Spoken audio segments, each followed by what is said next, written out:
thought that, yeah, exactly. So the idea is to do everything within the shipping container.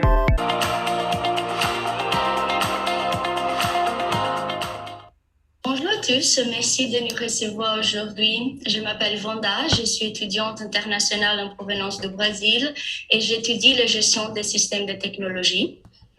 Bonjour, je m'appelle Félix Baudry et je suis étudiant à Montréal et j'étudie à Concordia en design. Et nous sommes coordinateurs pour le Concordia Precious Plastic Project, d'où le nom CP3. Pendant une grande partie de ma vie et celle de mes collègues, nous avons grandi avec l'impression que si on boit une bouteille d'eau et on la jette à la poubelle de recyclage, le problème est résolu. Le plastique sera recyclé et c'est aussi simple que cela. Mais la vérité est que le numéro d'identification de recyclage ne garantit pas que la bouteille sera effectivement recyclée. Le plastique peut devenir de nouveaux objets, finir dans les décharges ou même dans l'océan nuisant à la vie marine. À notre université Concordia, par exemple, les déchets de plastique sont évalués ensemble avec du verre et du métal, du PVM. Un utilisateur donne de l'évaluation faite par l'université en 2018 et 2019.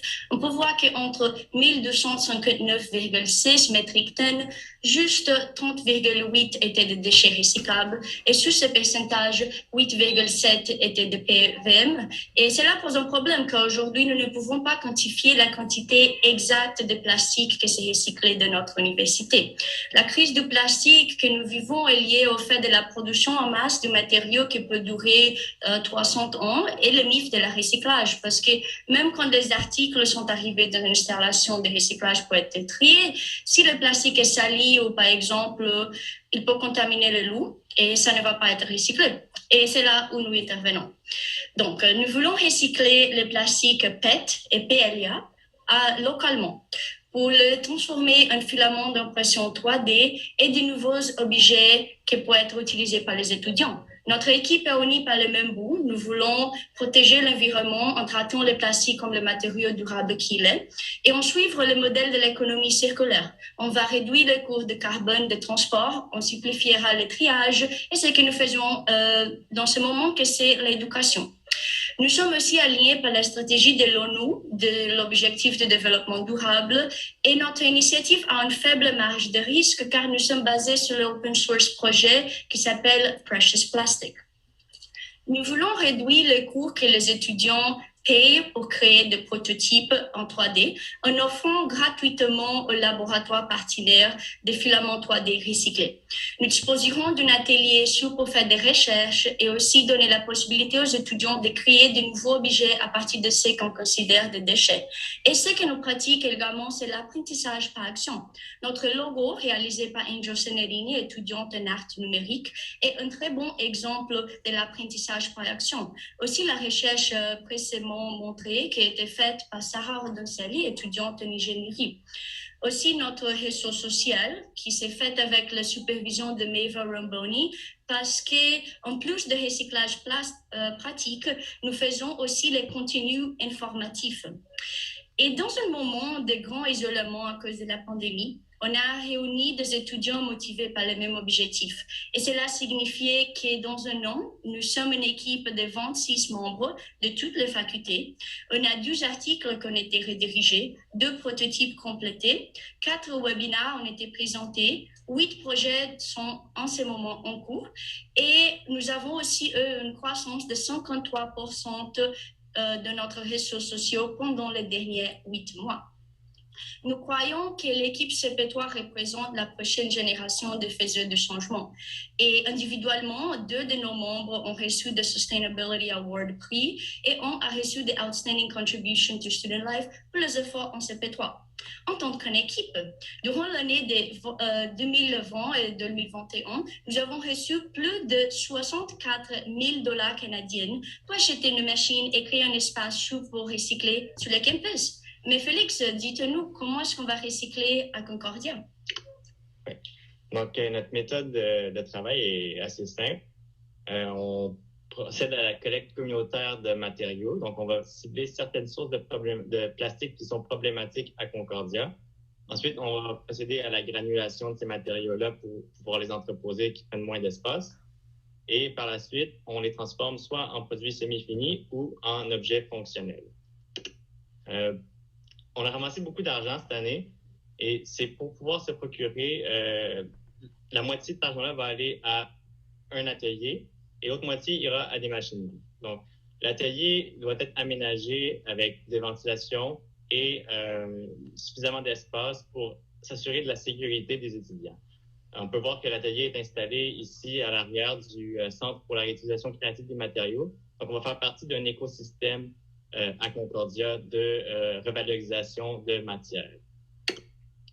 Je vais vous présenter quelques machines qu'on se procure grâce à l'autre moitié de cet argent qu'on a réussi à obtenir. Donc, la première machine très importante est la déchiqueteuse industrielle. C'est cette machine-là qui va nous permettre, pendant beaucoup d'années, parce que c'est une machine industrielle, de prendre tous nos déchets qu'on désire recycler et de les transformer en petites granules de plastique qu'on va pouvoir trier par couleur et par type de plastique sur le campus. La seconde machine que je vous présente, c'est une machine qui sera d'une qualité unique à Concordia. Cette machine-là pourra prendre les déchets d'impression 3D, qui sont maintenant une technologie indispensable pour la recherche. Il y en a de plus en plus sur les campus, il y en a de plus en plus dans la maison des gens. Et à chaque fois qu'on imprime, on a une certaine quantité de plastique qui est perdue, qui doit être soit jetée ou accumulée dans les maisons des étudiants et dans les laboratoires. On ne sait pas vraiment quoi faire avec parce que ce n'est pas pris par les centres de tri conventionnels. Donc, notre idée, c'est d'indiquer le problème à la source et de recycler ce filament d'impression 3D à même le campus et d'offrir ce matériel recyclé aux laboratoires qui sont partenaires à CP3.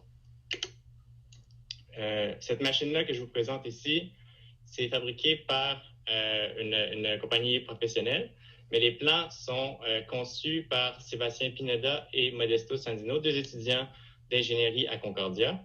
Et ce qui est intéressant avec ces plans-là, c'est qu'ils sont adaptés du projet Precious Plastic, mais pour l'Amérique du Nord. Donc, beaucoup d'initiatives similaires à la nôtre essaient d'acheter des machines qui serviront à fabriquer des panneaux de plastique pour être ensuite découpés par des CNC ou des découpes laser.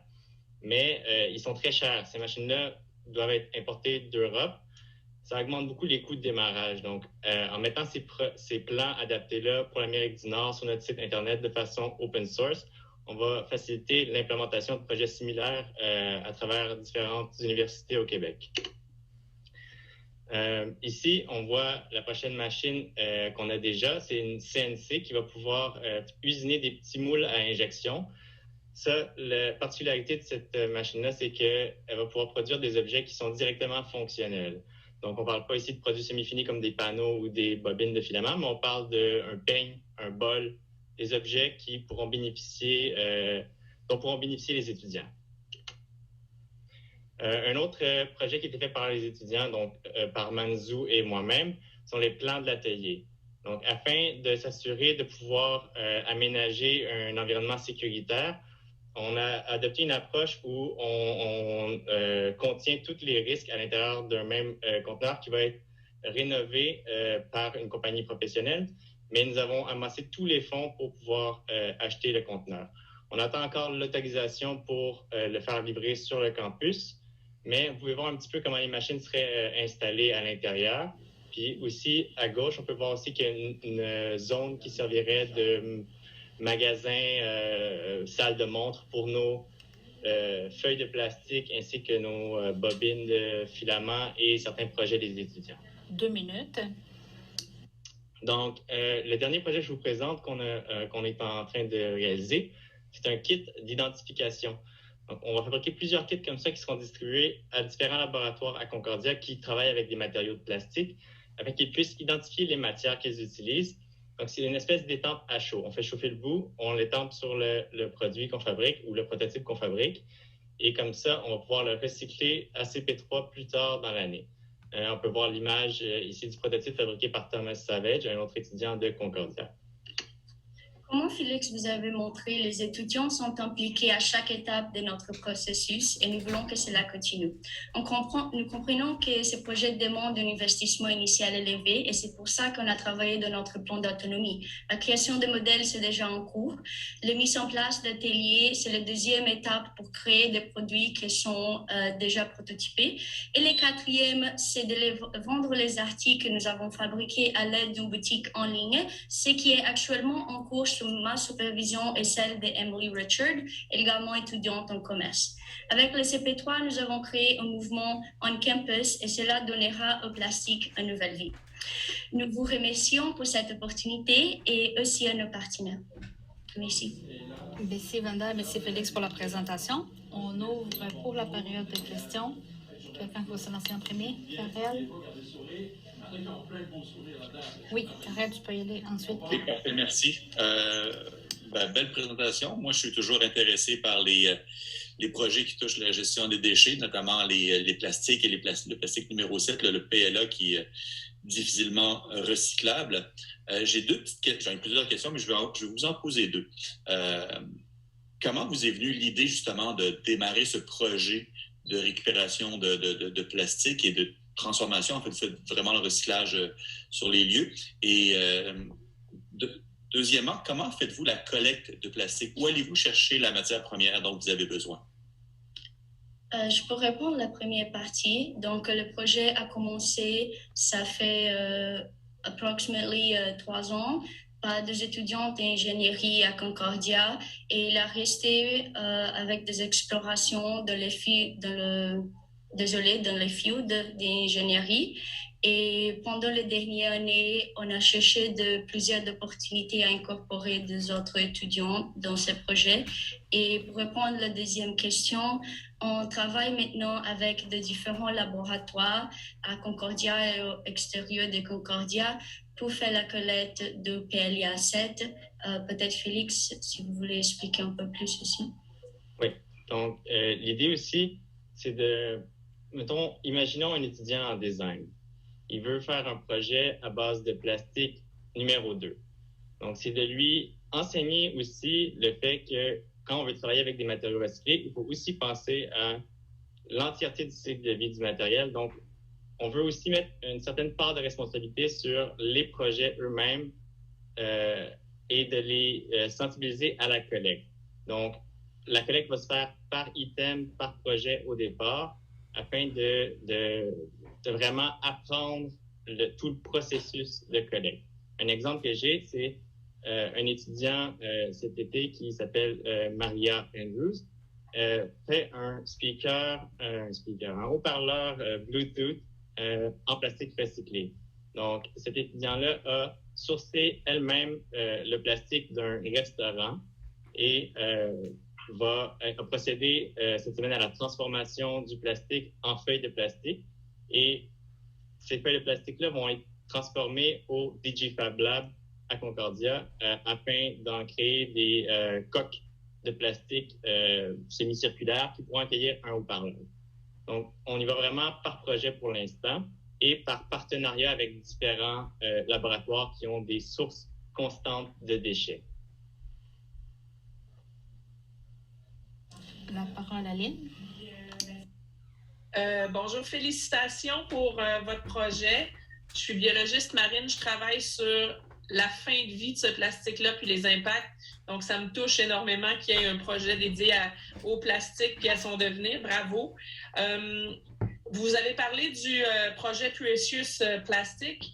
Il y a à peu près 80 000 initiatives qui font partie de ce projet-là, qui est en partage de connaissances en open access, comme vous l'avez mentionné, puis bien expliqué. Je veux savoir quel est votre plan puis votre stratégie pour... avez-vous pensé à augmenter votre impact en redonnant à projet Precious Plastics, en partageant, par exemple, les nouvelles machines ou les ajustements que vous avez faits avec votre technologie? Donc, c'est quoi votre plan pour non seulement utiliser le modèle, mais faire partie aussi du processus? Oui.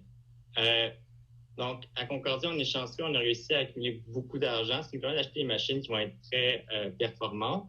et qui sont différentes des machines qui sont déjà à Montréal. Donc, on est en contact avec d'autres projets Precious Plastic à Montréal. Et par exemple, la machine pour recycler le PLA, il y en a pas dont on connaît en ce moment à Montréal qui ont cette machine-là. Donc, plusieurs ont manifesté l'intérêt de nous envoyer leur PLA pour qu'on le recycle à Concordia et ainsi développer un partenariat.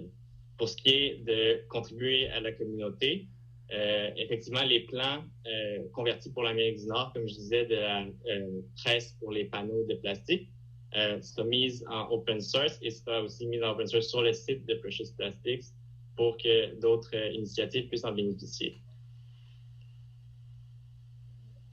Nathalie? Nathalie? Oui. Je voudrais bien peut-être nous spécifier où vous en êtes exactement dans le projet. Parce que là, il y a des choses en devenir, il y a des machines que vous avez déjà. Est-ce que vous en êtes où aujourd'hui?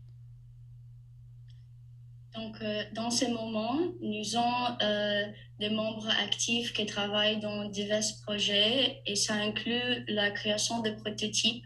On a déjà acheté 2 de nos machineries, mais notre problème actuel, c'est que nous ne pouvons pas... Est-ce que c'est correct si je vous explique en anglais? Parce que je sais pas... Oui. Okay, thank you.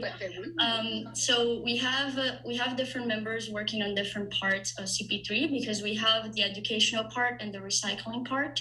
For the recycling part, although we have fundraised enough to purchase our own space, we still don't have the approval of the university to place the container there. So we have purchased 2 machines. These are housed, one is housed at our members' house and the other one is on its way to Canada. And our biggest challenge right now really is to find the place where we can house all of our machinery and start actually recycling. So we have all the prototypes, all the human power, we have the funds, we have some of the machines. What we don't have at this moment is the space. Thank you. Thank you. Mathieu? Bravo pour votre projet. C'est vraiment intéressant de voir vous mettez en action pour régler un problème là, bien concret, bien actuel, vraiment réel. Là. Moi, dans le fond, vous n'avez un peu parlé le problème de la contamination dans le plastique. Même si vous allez les chercher comme très en amont, là, localement, votre plastique. C'est quoi votre stratégie pour vous assurer qu'il y a un taux de contamination qui est acceptable là, dans votre plastique? Est-ce que c'est tout fait manuellement là, par des bénévoles ou bien vous avez dans votre plan de développement une façon d'assurer là, éventuellement la décontamination? Oui. On vient de mettre sur pied une équipe de logistique qui va s'occuper de la logistique de trier le plastique, avoir ces bins, des conteneurs sur le campus pour accueillir les différents matériaux. Pour l'instant, la stratégie, c'est vraiment d'y aller par item. Donc, comme on est à Concordia sur le campus, il y a certains items qu'on a en grande quantité qui sont tous le même item. Comme on imagine, les couvercles de café, maintenant, sont beaucoup en polypropylène, qui est plus facile à recycler que le polystyrène qui était le matériau précédent. Donc, si on récupère tous les couvercles du même type de plastique, on cible cet item-là dans un seul bac spécialement identifié pour ces couvercles-là. On va s'assurer d'avoir une source de plastique qui n'est pas contaminée par d'autres types de matériaux. La même chose, c'est pour les laboratoires, mettons, qui utilisent du PLA, on va avoir un conteneur qu'on va leur fournir dans lequel ils vont mettre leurs déchets de PLA uniquement. Et étant donné qu'il y a toujours un superviseur dans ces laboratoires-là et que les machines ne sont pas utilisées par tous les étudiants, la personne qui est responsable du laboratoire va pouvoir s'assurer que seulement les bons matériaux sont mis dans ce bac-là. Et ça va être à leur avantage aussi qu'ils veulent pouvoir avoir des matériaux vierges après, une fois que ça va être recyclé. Je veux aussi ajouter qu'on a deux main stakeholders. Un, c'est le Concordia Student Union qui ont nous assuré que si on a besoin de plastique déjà lavé, ils pourront nous provenir de ça. Et le deuxième stakeholder, c'est le Zero Waste Concordia, where they actually handle the bins and they will help us provide the proper bins. And for that, we have a team that focus on graphic design to also put the proper labels on top, explaining to students what type of plastic we accept and how. J'ai passé les mots à Karel. Oui, ben, vous venez de répondre un petit peu à mes questions, mais si vous voulez peut-être un peu le développer, justement. L'adhésion de la communauté étudiante à Concordia, est-ce que vous l'avez jugée? Comment est-elle? C'est-à-dire, est-ce que les étudiants participent? Et puis, est-ce que vous visez aussi, ben ça vous l'avez répondu, mais est-ce que vous visez des plastiques ou des produits particuliers qui sont problématiques et produits en grande quantité sur le campus? Je peux y aller? Oui. Ça, c'est une bonne question. Pour répondre à la première partie, on a reçu une très, très, très bonne réponse d'engagement pendant l'université. C'est pour ça qu'on a reçu $164 000 parce qu'il y a une demande d'un projet comme ça, tous les membres étudiantils et aussi du personnel et professeurs à qui nous avons parlé ont dit qu'ils veulent cela depuis longtemps. Pour répondre à la deuxième partie de la question, on continue à trouver de différentes façons que nous pouvons sustain our growth in the future. Donc maintenant, on travaille avec l'aide du personnel de Concordia pour créer notre constitution et solidifier notre structure, pour s'assurer que le projet va continuer à l'université in the very, very long run. Et c'est aussi aligné avec le plan de l'université de 2030 d'être zéro déchet. C'est pour ça aussi qu'on a beaucoup de support. Ouais. Et pour ce qui est des sourcils plastiques, on a aussi quelques laboratoires qui nous contactent avec une source de déchets qu'ils ont en tête. Donc, ils utilisent un certain nombre d'éprouvettes de plastique qui sont nettoyées après et ils ne savent pas quoi faire avec parce qu'ils ne peuvent pas les envoyer au recyclage. Donc, ces gens-là peuvent travailler avec nous autres pour recycler eux-mêmes leurs matériaux de plastique qu'ils ne peuvent pas envoyer au centre de tri. Un autre exemple, c'est on a un greenhouse à Concordia. Mais eux pourraient recycler leurs déchets de petits pots de plastique qu'ils utilisent pour faire leurs semis, les sacs de terre pour faire des pots durables pour les plantes afin de faire une petite bente et ramasser des fonds pour leur greenhouse. La parole à Lynn, ensuite Charles Legault.